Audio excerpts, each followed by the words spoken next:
ಶಿರೂರು ಗುಡ್ಡ ಕುಸಿತದಲ್ಲಿ ಇದೀಗ ರಾಜಕೀಯ ಶುರುವಾಗಿದೆ. ನಿನ್ನೆ ಗುಡ್ಡ ಕುಸಿದ ಸ್ಥಳಕ್ಕೆ ಕೇಂದ್ರ ಸಚಿವ ಎಚ್.ಡಿ. ಕುಮಾರಸ್ವಾಮಿ ಭೇಟಿ ನೀಡಿದ್ರೆ ಇಂದು ಖುದ್ದು ಸಿಎಂ ಸಿದ್ದರಾಮಯ್ಯನವರು ಶಿರೂರಿಗೆ ಭೇಟಿ ನೀಡಲಿದ್ದಾರೆ.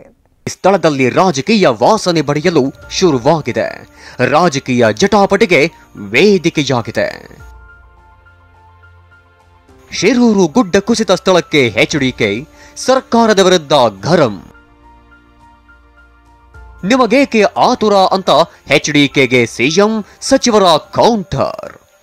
ಶಿರೂರು ಗುಡ್ಡ ಕುಸಿತ ಸ್ಥಳಕ್ಕೆ ಕೇಂದ್ರ ಸಚಿವ ಎಚ್.ಡಿ. ಕುಮಾರಸ್ವಾಮಿ ನಿನ್ನೆ ಭೇಟಿ ನೀಡಿದ್ರು. ಇದಕ್ಕೂ ಮೊದಲು ಹುಬ್ಬಳ್ಳಿಯಲ್ಲಿ ಮಾತನಾಡಿದ ಎಚ್ಡಿಕೆ ಸರ್ಕಾರದ ಯಾವ ಸಚಿವರು ಬಂದಿಲ್ಲ, ಸಿಎಂ ಕೂಡ ಸ್ಥಳಕ್ಕೆ ಬಂದಿಲ್ಲ ಅಂತ ಆರೋಪ ಮಾಡಿದ್ರು. ಇಂಥ ಸಂದರ್ಭದಲ್ಲಿ ಮುಖ್ಯಮಂತ್ರಿಗಳಾಗಲಿ ಸಂಬಂಧಪಟ್ಟಂಥ ಸಚಿವರುಗಳಾಗಲಿ ಭೇಟಿ ಕೊಡದೇ ಇರತಕ್ಕಂಥದ್ದು ಎಷ್ಟರ ಮಟ್ಟಿಗೆ ಜನರ ಬಗ್ಗೆ ಇವರಿಗೆ ಕಾಳಜಿ ಇದೆ ಅಂತಕ್ಕಂಥದ್ದು ತೋರಿಸ್ತದೆ.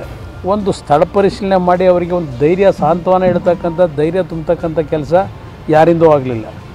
ಇಂಥ ಸಮಯದಲ್ಲಿ ಸ್ಥಳಕ್ಕೆ ಭೇಟಿ ಕೊಟ್ಟು ಅಲ್ಲಿಯ ಜನರಿಗೆ ಆಗ್ತಕ್ಕಂಥ ಆತಂಕಗಳಿಗೆ ಒಂದು ಮಾನಸಿಕ ಧೈರ್ಯ ತುಂಬತಕ್ಕಂಥ ಕೆಲಸ ಆಗಬೇಕು ನನ್ನ ಅಭಿಪ್ರಾಯ. ಅದು ಈ ಸರ್ಕಾರದಿಂದ ನಾವು ಕಾಣದೇ ಇರತಕ್ಕಂಥದ್ದು ಏನಿದೆ, ಈ ಸರ್ಕಾರಕ್ಕೆ ಆಡಳಿತ ಹೇಗೆ ನಡೆಸಬೇಕು ಅನ್ನೋದೇ ಮರ್ತೋಗಿದೆಯಾ ಅನ್ನೋದು ಗೊತ್ತಿಲ್ಲ ನನಗೆ. ಕೇಂದ್ರ ಸಚಿವ ಕುಮಾರಸ್ವಾಮಿ ಆಡಿರೋ ಈ ಮಾತಿಗೆ ಸಿಎಂ ಸಿದ್ದರಾಮಯ್ಯ ಮತ್ತು ಸಚಿವ ಎಂಬಿ ಪಾಟೀಲ್ ಗರಂ ಆಗಿದ್ದಾರೆ. ನಿಮಗೇಕೆ ಆತುರ ಅಂತ ಖಾರವಾಗಿ ಪ್ರತಿಕ್ರಿಯಿಸಿದ್ದಾರೆ. ಮನೆ ಬಿದ್ದಿರಲಿ, ರಸ್ತೆಗಳ ಹಾಳಾಗಿರ್ಲಿ, ಏನೇ ಮಾಡಿದ್ರು ಕೂಡ ಅವರೆಲ್ಲ ಈಗಾಗಲೇ ಪರಿಹಾರ ರೂಪದಲ್ಲಿ ಕೆಲಸ ಪ್ರಾರಂಭ ಹೋಗ್ಲಿ ಪಾಪ. ಅವರು ನಮ್ಮ ಇವರು ಹೋಗ್ತಾ ಇದ್ದಾರೆ, ನಾಳೆ ಹೋಗ್ತಾ ಇದ್ದೀನಿ. ನೋಡಿ, ಇವೆಲ್ಲವೂ ಕಡೆ ನೈಸರ್ಗಿಕ ವಿಕೋಪ ಎಲ್ಲ ಕಡೆನೇ ಆಗ್ತದೆ. ಈಗ ಸೆಷನ್ ನಡೆದಿದೆ, ಹೀಗಾಗಿ ಹೋಗಿರ್ಲಿಕ್ಕಿಲ್ಲ, ಹೋಗ್ತಾರೆ. ಇದನ್ನು ತಗೊಂಡೋಗಿ ರಾಜಕೀಯ ಮಾಡಿದಾಗ ಇನ್ನು ಕುಮಾರಸ್ವಾಮಿ ಅವರು ಎಲ್ಲ ಕಡೆ ಏನೋ ಆದಾಗ ಹೋಗಿದ್ರಂತ, ಎಲ್ಲ ಕಡೆ ಮುಖ್ಯಮಂತ್ರಿ ಇದ್ದಾಗ ಅವರು ಮುಖ್ಯಮಂತ್ರಿ ಇದ್ದರು. ಅಲ್ಲಿ ಸಂಬಂಧಿತ ಸಚಿವರು ಹೋಗ್ತಾರೆ, ಜಿಲ್ಲಾ ಉಸ್ತುವಾರಿ ಸಚಿವರು ಹೋಗ್ತಾರೆ, ಮಾಡ್ತಾರೆ. ಯಾಕೆ ಕುಮಾರಸ್ವಾಮಿ ಅವರು ಇಷ್ಟು ಆತುರದಾಗಿದ್ದಾರೆ ಗೊತ್ತಿಲ್ಲ. ಮಿಲಿಟರಿ ಕರೆದುಕೊಂಡು ಬಂದಿದ್ರೆ ಕಾಳಜಿ ಅನ್ಕೋಬಹುದಿತ್ತು. ಸರ್ಕಾರ ಏನ್ ಮಾಡಬೇಕು ಮಾಡಿದೆ ಎಂದು ಡಿಕೆ ಟಾಂಗ್. ಕೇಂದ್ರ ಸಚಿವ ಕುಮಾರಸ್ವಾಮಿ ಸರ್ಕಾರ ಏನೂ ಮಾಡಿಲ್ಲ ಅನ್ನೋ ಆರೋಪಕ್ಕೆ ಡಿಸಿಎಂ ಡಿಕೆ ಶಿವಕುಮಾರ್ ನಯವಾಗಿಯೇ ತಿವಿದಿದ್ದಾರೆ. ಕುಮಾರಸ್ವಾಮಿಯವರು ಮಿಲಿಟರಿ ಏನಾದರೂ ಕರೆತಂದು ಕಾರ್ಯಾಚರಣೆಗೆ ನೇರವಾಗಿದ್ರೆ ಅವರ ಕಾಳಜಿ ಒಪ್ಪಬಹುದಿತ್ತು. ನಮ್ಮ ಸರ್ಕಾರ ಏನು ಮಾಡಬೇಕು ಎಲ್ಲ ಮಾಡ್ತಿದೆ ಅಂತ ತಿರುಗೇಟು ಕೊಟ್ಟಿದ್ದಾರೆ.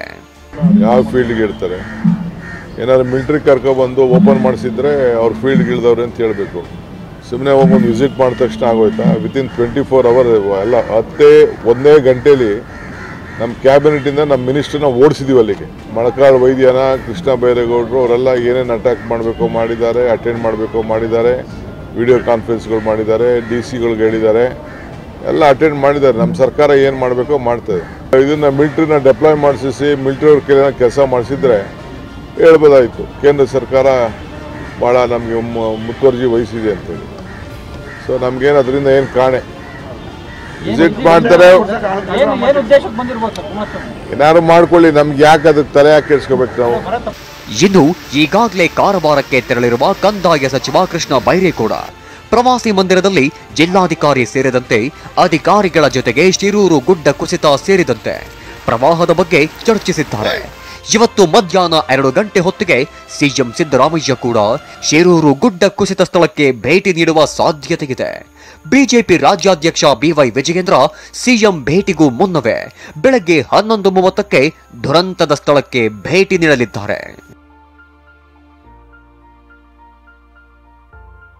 ಒಟ್ನಲ್ಲಿ ಶಿರೂರು ಗುಡ್ಡ ಕುಸಿತ ಸ್ಥಳ ಈಗ ರಾಜಕೀಯ ಜಟಾಪಟಿಯ ಕೇಂದ್ರ ಬಿಂದುವಾಗಿದೆ. Bureau report TV9.